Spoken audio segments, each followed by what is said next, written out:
Hello and welcome to Talking Aussie Books, a weekly podcast bringing readers and writers of Australian fiction together. I'm Claudine Tinellis. As an avid reader and passionate advocate for Australian fiction, I make it my mission to spotlight local talent. So if you're looking for your next read or simply want to learn more about the Australian literary scene, this podcast is for you. Grab yourself a cuppa, sit back and relax. This episode is brought to you by HarperCollins Australia. Listeners, 2024 is most certainly shaping up to be an incredible year for Australian fiction. My shelves are groaning under the weight of new work from both established and emerging authors, titles that showcase the incredible wealth of talent we have in this country. And it's only February. A couple of years ago now, I was fortunate and honoured to interview one of our most prolific and beloved crime writers. A woman whose work has regularly graced Amazon bestseller lists, won a Ned Kelly Award, a Davitt Award, and a Barry Award since first becoming published in 2018, and has also been shortlisted for numerous others. A woman whose work has been described as rivaling that of John Grisham. I am, of course, talking about the international best-selling, critically acclaimed author, Dervla McTiernan. With 4 novels to date, Think of the Ruin, The Scholar and the Murder Rule, as well as several audio novellas, Dervla has proven herself to be one of our best storytellers.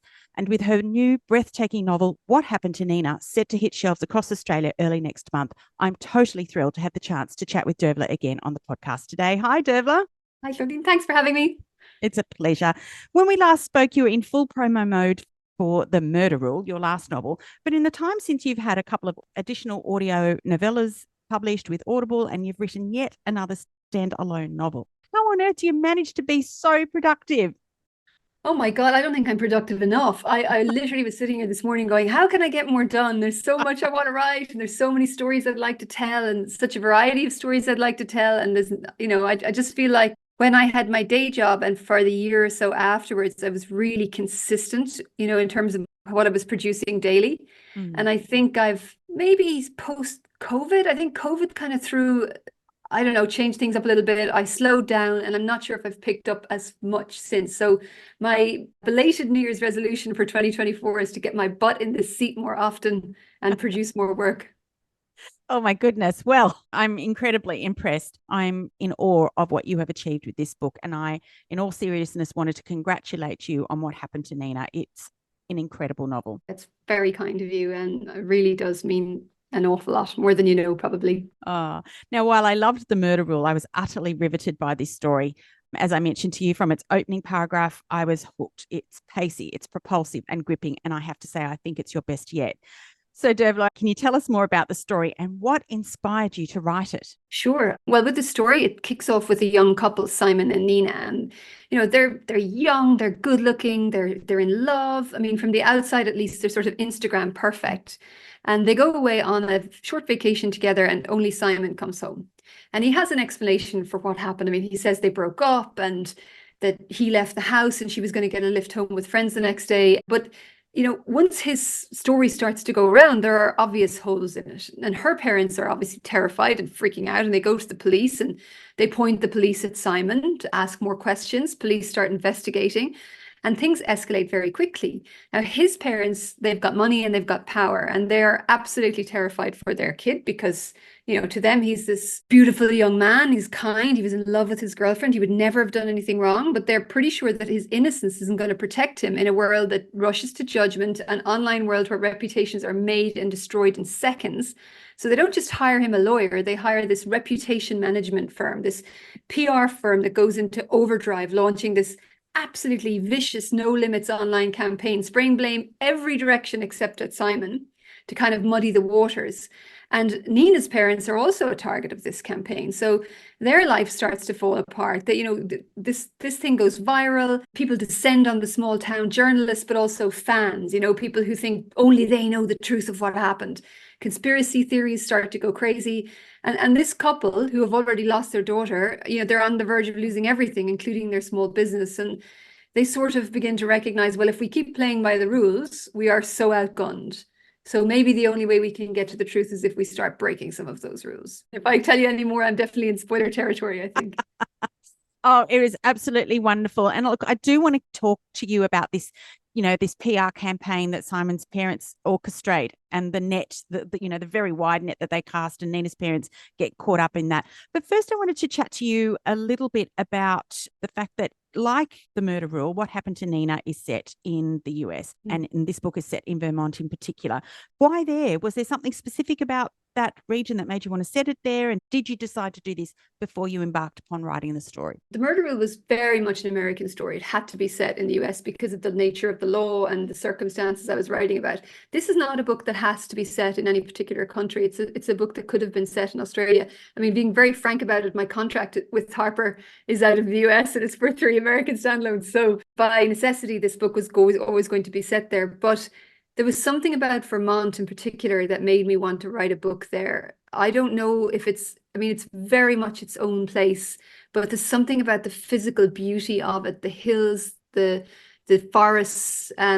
It's considering how close it is to Boston and New York, it's amazingly isolated, and it's very much got its own culture. I've always wanted to go. I kind of feel like as I get older, writing a book gives me wonderful excuses to go on research trips to places I want to visit. Vermont was one of them. I mean, it's a lot of flying from Western Australia, I'll be honest, but absolutely worth it. And because Nina and Simon are climbers and they're outdoorsy kids, I wanted them to be in an environment where that was very natural, and Vermont was part of that. Yeah, fantastic. So talking about that research trip that you went on, was there anything that you uncovered in that research trip that really did impact the story?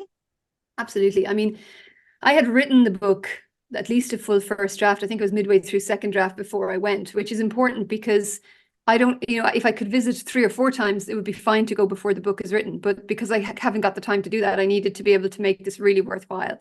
So I went there with a list of questions I needed answers to and places I wanted to visit. And I was able to answer those questions, visit those places. But much more important than that was, were the surprises. Like there's a guy called Peter who is a guide over there, and he does a lot of hiking, guiding, and backwoods camping, which is and I made arrangements with Peter to do some hiking with him because there were some trails I needed to go on particularly. But also Peter was very good, and my sister came over from Ireland, he drove us around, and we just got to talk to him and learn more about the culture and the way people live. And I think in my head, I had this picture of Vermont as, a very wealthy weekender type community. And there's no doubt that there are, given how close it is to Boston, given that there's skiing, and when you look online, you can see all these beautiful homes. But when you go there, you recognize that actually there is an element of that there. But I think the larger Vermont community is very different. And it tends to be people who want to live away from the big cities, who want to live a bit more independently, who definitely are more into an outdoors lifestyle. There are a lot of people who've been living there for a very long time, and then newer people who are coming in. There's a bit of tension there.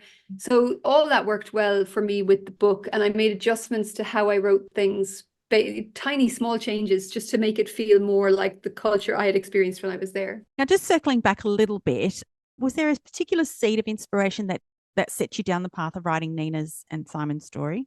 There are a few different things. One conversation I think of a lot is my children are still quite young. I have a 14-year-old daughter and a 12-year-old boy, but my friend has 3 boys and her oldest is college age. And I remember we were sitting over coffee one day and we're talking and chatting about life, and she was talking about some of the concerns she has about one of her boys and the concerns her friends have about their boys who are of similar age. They're young men, they're going into the world, and social norms have changed dramatically over the last 10 years. I mean, behavior that we would have considered boorish 10 years ago is completely unacceptable today, as it should be. We're all really happy that those changes have happened. We want those changes for our society, not just for our girls, but for our boys too. But guys being guys and young men being young men, they can be stupid. They can do and say stupid things. And I'm obviously talking about the right side of the line here, not the wrong side of the line. But the worry that parents have for their boys when they're going out, they're having a few drinks, maybe they're not with their friends. What if they say or do something that opens them up to an accusation? And the fear of that, and I had never really considered it from that point of view because obviously I'm a woman. My oldest child is a girl. I'm more concerned about it from that side.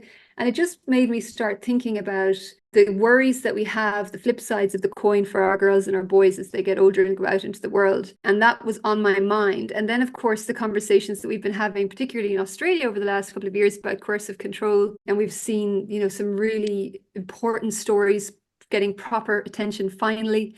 And we've also seen some horrific stories, and not from worldwide, not just from Australia. And so often when we hear about these, murder-suicides where some guy has killed his wife or his girlfriend and then himself, and very often the dialogue afterwards is, he was such a good guy and this was the moment of madness and it was totally out of character. And like, that's just wrong. And what those guys who are saying that need to recognize, and I have sympathy for them because that horror throws everybody, but they have to recognize the problem is that the guy who committed that murder showed them one face. And the face he showed the vulnerable people in his life was very different. And I think if we can start seeing those truths a bit more, I don't know, we'll start to fix some of the problems we have potentially. And so those two ideas were in my head, and the clash of the two of them, I think, became the story. And it's very often like that. It's rarely one idea that prompts a story. It's more the kind of confluence of things that comes together. Yes, indeed. You mentioned, your experience as a parent and the things that you hadn't thought of. And as a parent of two young adult men, myself, and also a teenage daughter, I couldn't help but be sympathetic to the dilemma of both Nina's and Simon's parents, the dilemma that they found themselves in, rather. And it made me think about how I would react. It was such a thought-provoking novel. And I loved that also, Dervla, apart from the prologue, each of the chapters were written from the perspective of the parents. So Leanne and Andy, who were Nina's parents, Jamie and Rory, who were Simon's parents. And this was balanced with chapters from Detective Matthew Wright, the police officer assigned to solve the mystery behind Nina's disappearance. So that's 6 different points of view, not including Nina's point of view in the prologue. So I wondered if you could tell me about that decision. And did you regret it as you were writing it? Oh, gosh. You know what? Honestly, this is a terrible confession. I'm not usually wild about multi POV books because I like to land with someone and just stick with them, And I think it's hard to pull off because you run the risk that someone really likes one point of view and then they're just annoyed every time you flip to the other character. They want to get back to where it's actually happening. So I had to be really careful to make sure that there was something gripping in everybody's world and that the story moves forward every chapter. Like, we're not going back over old ground just because we're going to a new point of view. We're continuing forward. So those were the things that as a writer, technically, I was thinking of. But it had to be that way because what I wanted to show was that these two families are engaged in a kind of a path of mutual destruction. And I wanted to show that, each step, well, occasionally a little extreme, maybe, kind of makes sense in the circumstances. So well, maybe that was a little bit of maybe you should have thought before you did that, but I understand why you didn't, because extreme circumstances, you're sort of traumatized, you're driven by this, you take this one step down along a path, and then somebody takes an opposing step. So you then are prompted to take the next step and then the next. And literally a week has gone by and you're on Friday and you don't recognize who you are as a person. But each step along the path, was understandable to get you there. So I needed to show the alternating points of view of the families to demonstrate that. And then I needed the police timeline because the police investigation is progressing. They're just not necessarily sharing everything with the families. But from the families' point of view, nothing's happening. They're in this limbo land, and the absence of any action sort of prompts them to more extreme behavior. So the police line is sort of this sensible ticking clock timeline in the background while the insanity erupts around them a little bit. At least that's how I see it. I'm not sure if that's how readers will see it. It absolutely came across that way. And I loved that there was this rising tension of, the days passing, Nina still hasn't been found, the rising frustrations of Nina's parents, their frustrations with the police officer, and similarly, Simon's parents' frustration because things are getting quite difficult for them at this stage. Lots of different devices there, all achieving a terrific end. Now, Dervla, I have heard or read that perhaps that you're not really a fan of writing issues-based fiction, or that at least big issues are not the jumping off point for your novels. But suffice it to say, there are some big issues in this novel, and you've alluded to coercive control. Domestic partner violence is another one. And it's not a spoiler to say this, everybody who's listening, because it's in the beginning of the novel. But suffice it to say that Simon and Nina's relationship had reached a point that Nina was struggling to cope with, and she had come to a realization that she wasn't going to put up with it any longer. Now, domestic violence, coercive control, as well as gaslighting are all behaviours that many people are aware of these days. As you say, those people are selling a particular truth, showing one side, and it's difficult to recognise or even speak up about. And then on the flip side, as you mentioned, the rates of partner violence leading to death of women are horrendous, particularly in this country. And it seems that every other day we hear of yet another woman who's killed by an intimate partner or ex-partner. What I wanted to ask you, Dervla, was this something that you knew was part of Nina's journey, or did it come about more as you explored her relationship with Simon? I knew about this from the beginning for both of them.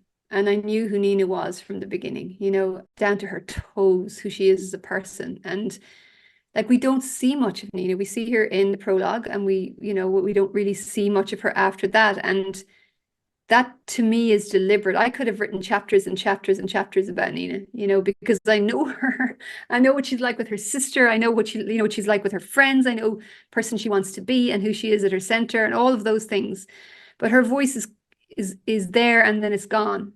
And I wanted to feel her absence on the page. And I hope that people feel her absence on the page, but I want her to feel real, because it's so easy to lose people in the horror of these stories and lose who they are and who they should have been and their future and their color and everything that made them special. And so I knew what the situation between Simon and Nina. He's abusive to her. They were together since they were children, really, like young kids in sort of middle school type stage, and everything seemed beautiful when they were young. Although looking back, if you could look back, you would see the signs. And only when they went to college, and this is all the prologue, so I promise I'm not giving away huge spoilers here, but when they went away to college, things changed. I mean, he has a great deal of wealth, and he wants her to sort of live his lifestyle. She's not able to do that. That frustrates him. But I think more, he doesn't want to lose his sort of control or his dominance in her life. And as he feels that happening, violence begins between them. And because he always presents it from a point of view of insecurity, and, that he's not confident about their love, and she's not willing to fly over to see him every weekend because she can't afford it, or she's not willing to spend his money to do that because she doesn't feel that's right. He sort of uses that to paint her as the bad one and the negative one and the one who's not as committed to their love. And so when he becomes rough with her, she feels almost that it's her fault and apologetic. So he's put her in this position of being apologetic and then justifying his physicality with her on the grounds that, oh, well, I'm the one who's vulnerable here. I'm the one who's not sure about how you feel about me. And she's a really smart girl. This is a smart, competent, lovely young woman. And yet she finds herself getting sucked down this road because she loves him. And that's the route in, I think, that we, sometimes forget about. Like, these are not stupid women. They're not careless women with their lives. They are our sisters and our friends, and they are just loving. And the opening is through that crack of love and vulnerability and generosity, and he uses it. And it breaks my heart. It breaks my heart that he's able to do that. And, she recognizes where they are, and she calls a stop, and things go from there. But yeah, I will admit I shed a few tears when I wrote that scene, and it still hurts today. Yeah, indeed. I feel that to my core as well. And I think there was a line in the prologue, correct me if I'm wrong, something about her being the lobster in the water, and she doesn't realize that she's boiling because it happens so gradually. Yeah. And I think that's an incredible way of describing how this type of behavior impacts, as you say, smart women who wouldn't put up with that behavior ordinarily. Absolutely. And I think you're surrounded to, particularly in this case, this is a relationship that has been going on a long time. And largely the people in your life know and love your partner, and they see him through a certain light. And you're sort of protecting that in a way. You don't want to be seen as in this failed relationship, but you don't want people to rush to judgment. You know how he would be judged. So you protect it the first time, and then you protect it the second time. And then suddenly you're keeping secrets and you're more isolated. And you can see how it can happen, how it does happen. Yes, indeed. Dervla, I want to talk about Detective Matthew Wright for a bit here. While he's no Cormac Riley, he's he is dedicated to his work, and he's incredibly compassionate in his dealings with Nina's understandably distraught parents. Yet, as you alluded to earlier, he's fighting an unseen enemy in this novel in the form of this concerted social media and online campaign orchestrated by Simon's parents in an attempt to muddy the investigation and throw suspicion on others regarding Nina's disappearance. There's so much to discuss here as a result, but in particular, it made me think about the changing nature of policing and whether this was a real issue for law enforcement these days. I think it is. I think it is because, look, on a number of levels. First of all, you have situations where social media just goes into overdrive about a particular case for whatever reason, and you've got armchair detectives, and then some of those people will actually come in person to be at physical crime scenes, interfering and throwing suspicion here, there, and everywhere. I mean, the murders in the US where the young college students were murdered in their beds, that was a case that went absolutely as viral as it can go. The people at home were very invested in trying to figure out who committed the murders, and accusations were thrown at everybody, from surviving students to a delivery guy to one podcast accused a professor of hiring someone to commit these murders. I mean, publicly named this professor. It was a YouTube blog, I believe, and they were viewed millions and millions of times. This woman was completely innocent. Ultimately, the police did actually find the murderer, in no way aided by the online stuff that was going on. I think the idea that homegrown investigations can be productive is wildly overblown. There are times where occasionally something will happen. Gabby Petito, people, track down the van, I believe, and in that case, and obviously closer to home, Teacher's Pet, they would certainly argue that the pressure of that podcast reopened the investigation and had a major impact there. But those are the exceptions. In most cases, a lot of this online suppositioning is highly damaging.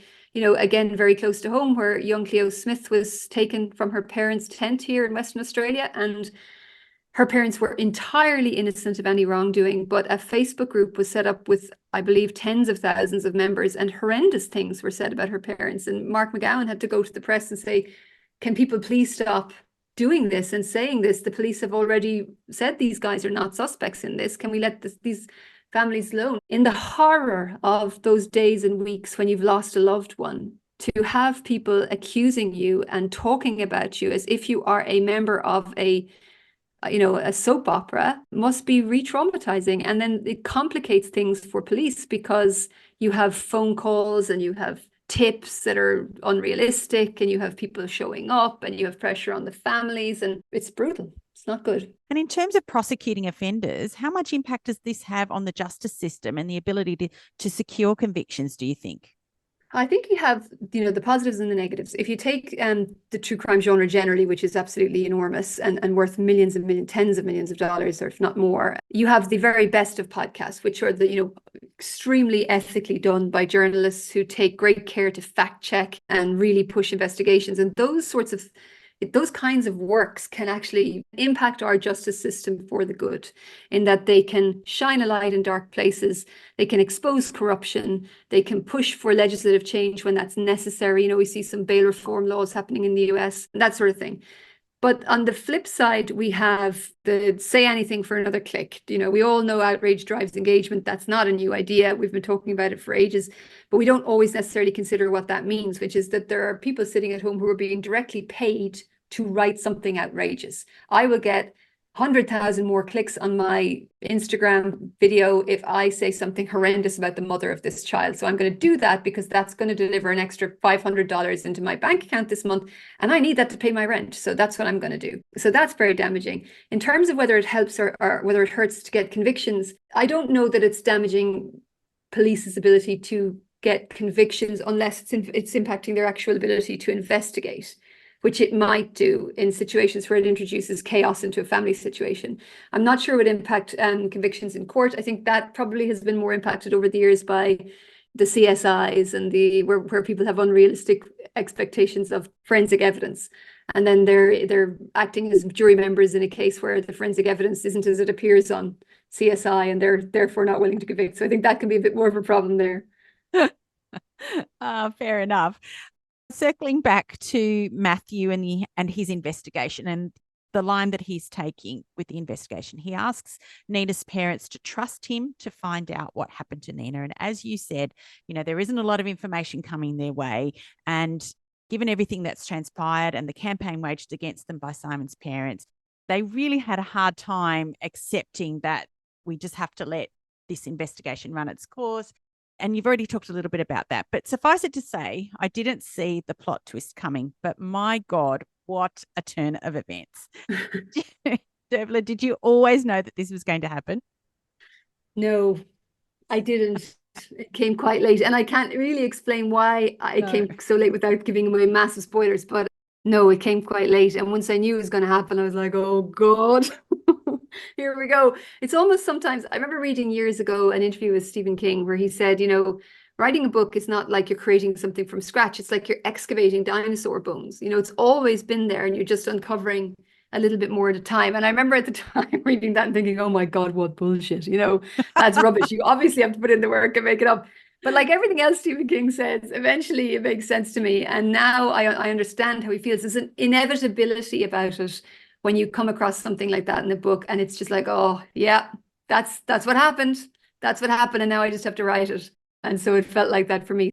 I think it's an effective plot twist from a story reading point of view. And from writing it, it was like, oh my God, this is dramatic. Indeed, I felt a little bit traumatized by it, but I understood it. Yeah. I was wondering if you might speak to me a little bit about this issue that you've spoken about in recent times. It's a response to some press surrounding theft of books by companies building AI tools, including, I have to say, your own work and work by many, many hardworking Australian authors. You've been vocal about the fallout for the publishing industry, authors, and society in general. I wondered if you could explain a little bit more and why this is important for people to be aware of. Sure, I'd be happy to. We've heard a lot of talk about AI models and their growth and the great benefits they're supposedly going to bring to society. What might be a little bit less frequently talked about is how these tools were built and the materials that were used to build them. Largely, they were built through scraping the internet. So these are large language models. They have to be fed vast amounts of material to learn anything. So they were fed with images and art on the internet, all of which was created by people. Text, New York Times articles, people's private blogs or public blogs. And they were also fed with bunches of books. So there was a kind of a cache of books called Books 3, pirated books, stolen from authors and publishers all over the world. I believe there were over 100,000 books in that cache, if I'm remembering correctly. They were known to be pirated books. This is not a surprise. And that cache was used by large language models to feed them and to teach them. There was no effort made whatsoever to reach out to the publishers of those books or the authors of those books to seek consent or compensate them. I mean, this is quite literally as if you went down to the market and bought a bunch of computers out of the back of a van with a label on them that said stolen property. Microsoft might as well have gone and done that. Google might as well have gone and done that because it's the same thing.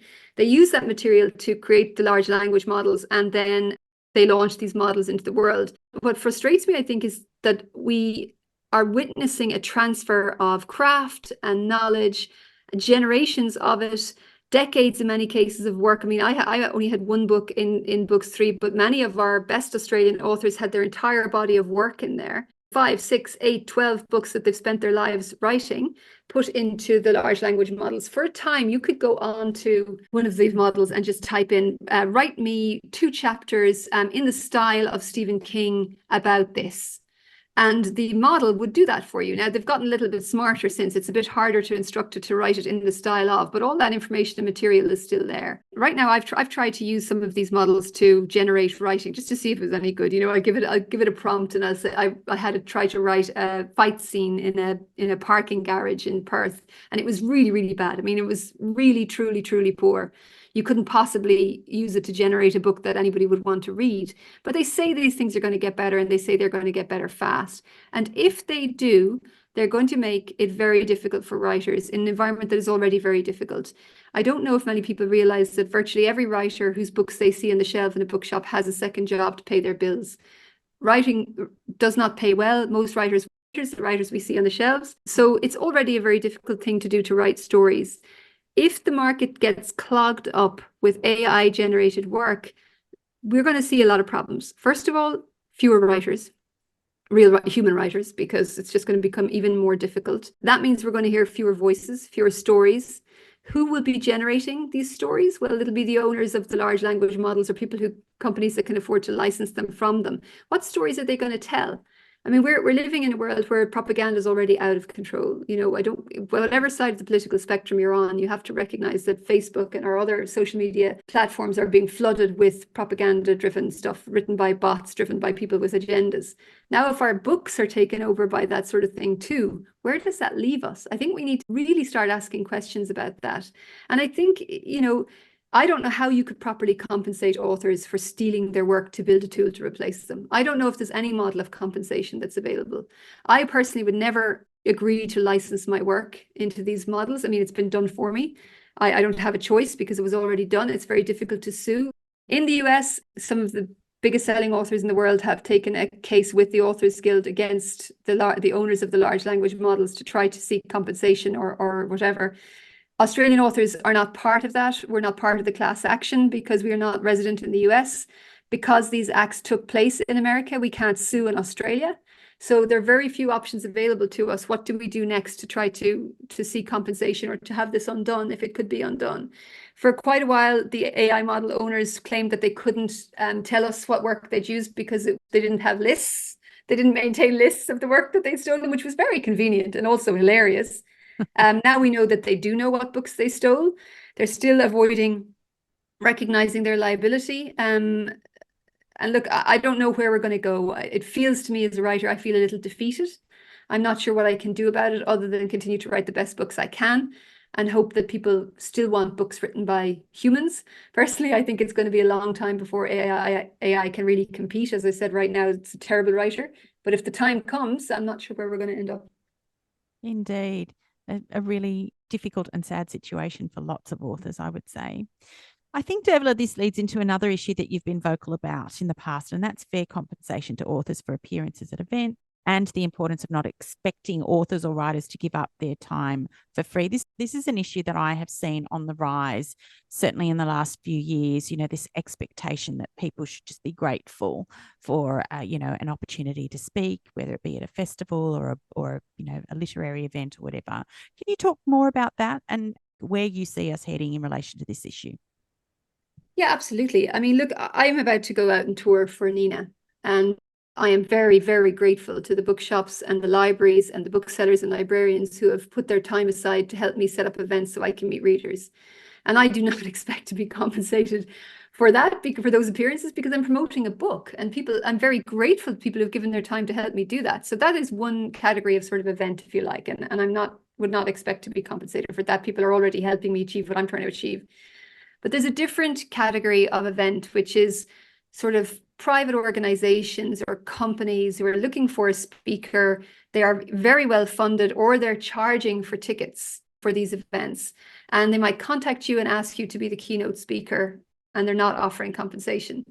Now, look, I've been very, very lucky in my writing career. I'm a full-time writer. I've had best-selling books, and I've done very well. And I could afford to do that event without being paid for it.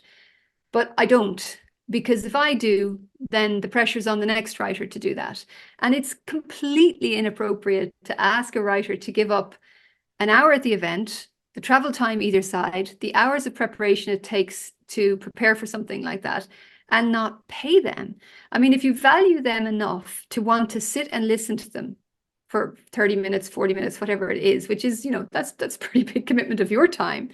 You should recognize that the work that took to put them in a position where they're of value to you, which is not just a few hours prep for that thing. It's the years that went into making them the writer they are, reading and learning and bringing that reading and learning to their work so that you have a more entertaining and satisfying read. I just think sometimes there's a failure to recognize the value of that. And even with literary festivals, I mean, oh my God, I love a literary festival. Who doesn't? Like, who doesn't want to immerse themselves in books and with readers and you know, discover something new that you've never read before or even thought about and have great conversations? I mean, they're just a joy. But for writers, like, other than the richness of that cultural experience, there often isn't a huge amount of compensation. I'm just being really raw and honest about it now, and I don't want to offend anybody. But you get paid usually the Australian Society of Authors rate, which is usually a couple of $100 depending on what you're doing. And if you sell a few books, which you might, that's it. Like, if this is going to be the preeminent event of your writing year, you get invited to one or two festivals, and you come home with $500 pre-tax in your pocket. That's tough going, guys. That's tough going. And I have great sympathy for the people who are running the festivals because they're very expensive. I mean, the facility rental is usually outrageously costly. It's hard to generate audiences. People put their backs into this. But there'd be no festivals if there weren't writers. And I just think sometimes the culture of writers should be grateful for every opportunity is still there. And I would like us to open that conversation up a little bit more. Thank you so much for sharing those views. Sorry for the rant. I feel quite ranty today now. Not at all. Not at all. I'm asking ranty questions, I think. Now, in some exciting news, I understand that the Murder Rule has been optioned for a limited screen series and is currently under development. Can you tell me more about this? Yeah, this has been really fun. So FX in the States are a big cable company, and they go into tens of millions of households in the US. They've made some really, really wonderful premium drama. And thankfully, they were interested in the Murder Rule and they optioned it, and it's gone to script, which has been really fun to see. I've read the pilot script and I had an opportunity to give input into how I thought about what they're, the direction they're taking it in, making some changes. And it's been really fun, really exciting. It slowed down a little bit because of COVID. And the writer's strike actually was probably more impactful than COVID in this case. So we've had a little bit of a lag lately, but I think it's picking up again now. And so I'm excited to see what happens. Oh, fantastic. Well, I'm excited too. I'll keep an eye out for that. Now, I think the last time we spoke, we talked about the screen adaptation for The Ruin by Colin Farrell's production company. Is there any update on that? No update on that one, I'm afraid. It's kind of gone very quiet on me, which is usually not a good sign when it comes to these things.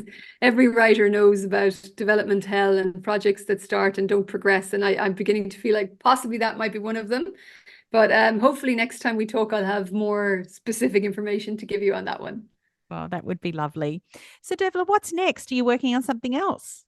I have 4 ideas. And I'm developing all 4 of them and trying to decide which one I really want to write most. And that's always my biggest problem. It's like I have to commit to something now and get on with it. So that's kind of where I am at the moment. But I think I'm landing on 2 that I particularly want to write. And I just want to get them moving. So once Nina is done and fully out in the world, my bottom will be back here on this chair and I will be writing hard for the rest of the year and have something to show you at the end of it, I hope. Fantastic. So I think the last time we spoke about Cormac Riley, we were wondering whether or not there was going to be another one in that series. For a long time, I wasn't sure. It felt like the 3 books had a natural ending, and I was happy with where they were, but I feel like I've got a story I want to tell and a set of circumstances that kind of make me smile. And that's always a really good sign, So I feel like it might be time. Poor Cormac, I'll make him suffer again for a while. Oh, bless. Do you think you'll ever set something in Australia? Well, my last audio novella is actually set in Western Australia. Oh, cool. The Fireground. So that's the first book I've written set here. And yes, I'm beginning to get brave now. I'm beginning to feel like it might be time to take the risk. I honestly think I was scared because, I live here. I've been here for, this is our 13th year. We'll be here 13 years in October. My kids are Australian by any standard, and I'm immersed in Australian culture, and I'm still afraid to get it wrong. And I'll write a book set in the US, and I've spent way less time in the US. I think it's because Australians are so blunt. If I get it wrong, I know I'll be told in no uncertain terms. But yeah, I think I'm ready now. So I think that's coming. Fantastic. I can't wait for that. Now, Dervla, I know I've asked you this before, but with 5 novels under your belt now and several novellas to boot, are there 3 tips for writers out there that you think sum up the best way to achieve dreams of one day being a published author? Oh, wow. 3 tips. Yeah. And I mean, I hate that these are probably going to sound like stuff you've all heard 1,000 times, because they probably will. But the first one is to take it seriously, to be professional about it and to give yourself the space to take it seriously. I started writing in 2014, and at the time I'd been thinking about doing an MBA, which I didn't really want to do. I decided, if I had done the MBA, it would have been 5 years part-time. And I just said, okay, I'm going to give the 5 years part-time to writing, the same number of hours I would have had to commit to the MBA, which is at least 2 hours a night, as well as my day job, as well as very young kids, 1 night a week off. And that's what I did. And something about that mental commitment of regular work, but also like taking it seriously enough to commit to that kind of work when you're raising a young family. That's a big sacrifice. Made a big difference. So that's the first thing. The second thing I would say is don't worry about the social media thing or the being online thing. There's a lot of pressure on beginner writers to sort of like, oh God, do I have to have a social media following? I need to be on promoting my work even though I haven't started. Look, there are some people who are exceptionally good at that, and they're the outliers. And we see those people blowing up on social media, and you think, oh, that should be me. I should be doing a viral reel about my cat, or whatever, or my character. And look, most people won't have that kind of success. And the fact that you're seeing that doesn't mean that that's the path or the only path for you. So don't stress about that. For me, I didn't go on social at all. I seriously considered it. But to me, I was like, I've got this number of hours a week. I can either split them between trying to get good at social media, or I can just focus on the writing. And I chose to focus on the writing. So that's my recommendation. It's your own path, but that's my recommendation. And the last thing I will say is the thing that matters most is the book. I know that seems so obvious, but there's so much talk and hype about self-promotion and about agents and about everything and about everything. At the end of the day, you as a person can only be in so many places, but your book is like a mini ambassador, and it goes out into the world and it makes you friends. Not everybody's going to love your book. Of 100 people who read it, maybe 40 will like it, but 2 people will love it. Oh my God, 2 people will love it. And those 2 people, they will be ambassadors for your book. They're now fighting to have your book read by other people because they want to talk about it and share it. That's how we all feel about the stuff we fall in love with. If you put your heart and your soul into the book and you don't cheat, you really take the time to make it good. You read craft books, you read books by your favorite authors, and you look for what makes them great. And then you try to do that, and you're critical of your own work in a healthy way. Like you push yourself to write the very best you can. That is the best thing by far you can do for your writing career, more than anything else. Because when the book ultimately goes out to agents, you will find an agent. And when the book goes to editors, it will be bought. And when it goes on the shelves, it will find friends for you. So put everything in there and try not to worry so much about the rest of it. I can't tell you how much I love those tips. And thank you so very much. I think you've just cut through all the bullshit, if I can say that. And just awesome. Well, that's my aim. So I'm glad to hear that. That's wonderful. I will take those tips to heart, my friend. Absolutely. Good. Oh, good. I'm so glad. I absolutely loved this cracker of a novel, and I feel certain that this book will find you not only lots of friends, but a massive audience of appreciative readers. I simply love chatting with you again. Thank you so very much for joining me on Talking Aussie Books today. Thank you so much for having me, and thank you so much for your time and your generosity. I really appreciate it. That's a wrap, folks. If you enjoyed this podcast episode, please drop me a line via my webpage at claudinetinellis.com, via Instagram, Facebook, or Twitter. Alternatively, consider leaving a review on Apple Podcasts, Spotify, or Google Podcasts. Until next time, happy reading.